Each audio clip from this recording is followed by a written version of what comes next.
아까 이제 종말이 가까워온다고 했는데 그 종말을 스스로 앞당긴 사람이 있었습니다. 자, 장제원이 어젯밤에 유서를 남기고 매우 극단적인 선택을 오피스텔에서 했습니다. 숨진 채 발견이 됐는데 원래 오늘 오전 10시에 피해자 측에서 기자회견을 한다고 했었어요. 그리고 어제 JTBC에서 단독 영상을 내보내가지고 피해자가 실제 찍은 걸로 보이는 장재원 핸드폰 찍고 그다음에 장제원 오디오하고 그게 실시간으로 다 들어왔잖아요. 그래서 이리 와봐. 왜 자꾸 코트를 입으려 그래? 화장실? 화장실? 빨리 갔다 와. 요런 느끼한, 요런 라이브 음성이 그대로 공개돼 있는. 이게 안 끊겼어요, 그게. 주머니 안에서 그걸 라이브로 그대로 그게 들어있는 나왔어요. 이 영상이 공개가 돼버리면서 빼박 증거가 나온 거죠. 그래서 그랬는지 모르겠는데 어쨌든 숨진 채 발견이 됐습니다. 더 이상 피할 게 없었다는 거죠. 이 과정을 살펴보면 이 비서 A씨라는 분이 당시에 성폭행을 당하고 증거 영상이나 관련된 거를 수집한 다음에 해바라기 센터를 갔어요. 해바라기 센터를 가면 박원순 시장이랑 똑같은 코스를 겪게 되죠. 누가 변호인이었을까요? 노랑머리요. 이 노랑머리 김재령. 김씨가, 재련씨가 똑같이 10년 전에 이 사람을 변호를 해가지고 DNA 채취부터 시작해가지고 각종 경찰 가갖고 진술을 3번이나 했었어요. 10년 전에. 그랬는데 그 당시에 얘는 2천만 원 던져주고 경찰 조사 한 번 받은 다음에 10년 동안 이게 묵혀져 와 있었던 사건인 겁니다. 사실 이거는요, 이렇게 말씀드리면 뭐합니다만 윤석열이 때문에 죽은 거예요. 그 당시에 이 사건이 터졌을 때 만일에 윤석열이 살아있는 상황에서 이거를 처리를 해갖고 그냥 검찰에서 이 수사가 들어갔으면 합의네 어쩌네 술에 취해 정신이 없어 별지랄을 떨어가지고 보상금도 이미 지급했겠다. 대충 벌금형이나 이러고 하면서 유야무야 넘어가 버리는 사건으로 만들었을 겁니다. 그 당시에. 근데 그 당시에 경찰에 무슨 압력을 취했는지 몰라도 10년 동안 이걸 묵혀왔던 거예요. 그러다가 지금 윤석열이 힘 빠지고 아무도 여기에 대해서 컴프라치를 못 해줄 상황에서 중요 증거들이 언론을 통해서 또는 여러 가지 상황하에서 계속 터져 나오기 시작한 거고 당연히 전화했겠죠. 경찰 관계자나 검찰 관계자한테. 건의가 뭐라 그랬겠어요? 상추 우리 거기까지 신경 쓸 시간이 없어. 그냥 알아서 뒤져. 이렇게 되다 보니까 그때 호미로 막을 거를 지금은 가래로도 못 막게 됐다라는 생각에 자기 스스로 이러한 선택을 할 수밖에 없었다는 거죠. 즉 권력이 있었으면 권성동도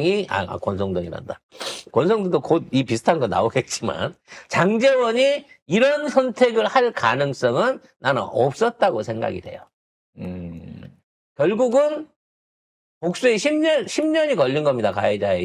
피해자 A씨는. 그분한테 2차 가해를 해서는 안 돼요. 그 사람 때문에 장제원이 죽었다? 이미 자기 스스로 잘못을 한 거를 부정하고 공개적인 공인의 입장에서 자기는 안 그랬다. 그날 집에 가서 잤다.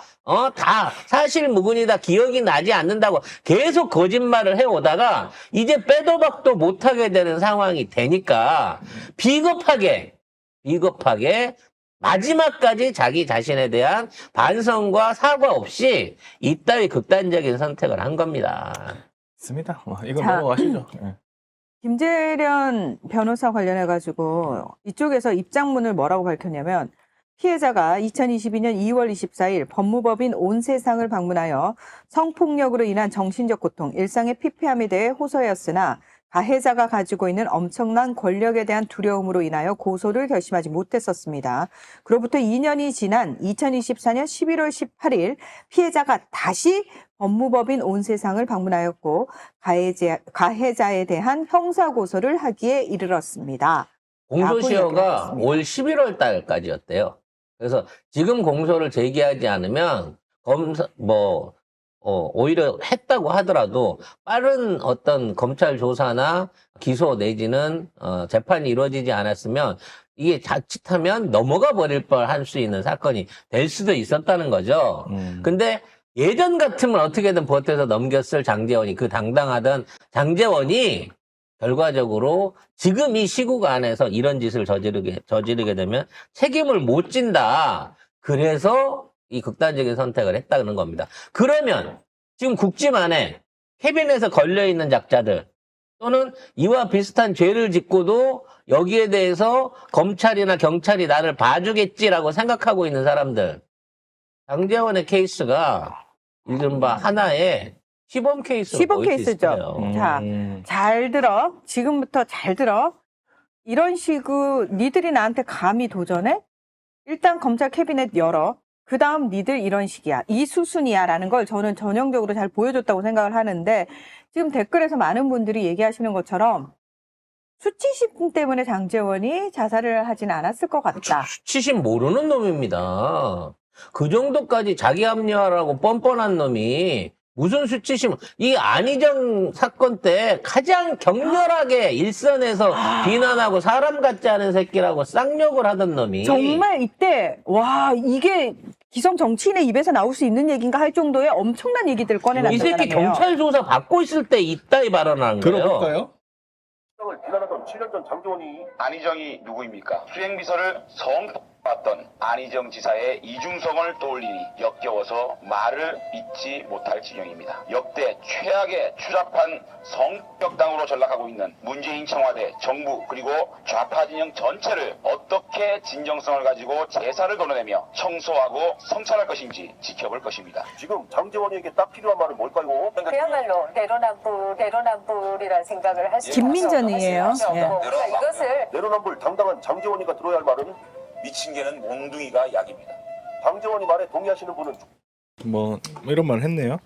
그러니까 권성동도 똑같은 거예요. 예전 탄핵에서 했던 말, 지가 카지노 취업으로 해갖고 부정청탁해서 했던 거 예전에는 고스란히 넘어갔을지 모르지만 이제는 그냥 넘어가지 않는다는 겁니다. 그래서 어떻게든 윤석열을 살려보려고 이 몸부림을 쳐봤지만 이제 윤석열이 살아날 가능성은 없어졌다는 거고요.